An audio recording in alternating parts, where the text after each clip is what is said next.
Meet Emma and Max. They've taken care of each other for years. Max was there when Emma moved away from home for the first time.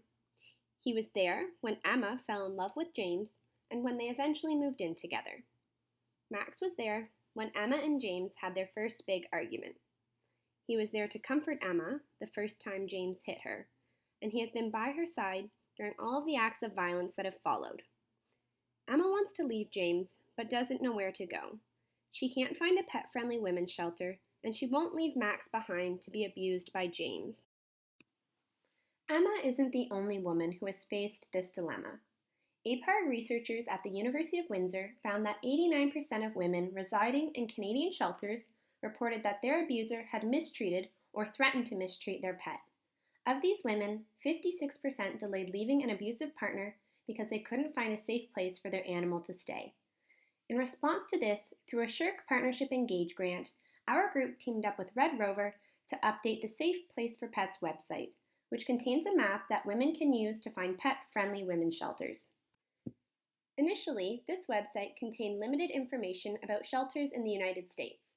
In order to update this resource, our team contacted 2,262 women's shelters across Canada and the United States by telephone and email. We surveyed whether or not the shelters had pet programs, what the programs looked like, and what barriers were keeping shelters from implementing programs. Through these surveys, we learned that of the 232 Canadian shelters that participated, 21% allow women to bring and keep their pets with them.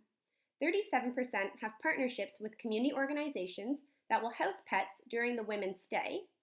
35% make informal referrals to community services, and 21% of shelters have no pet services.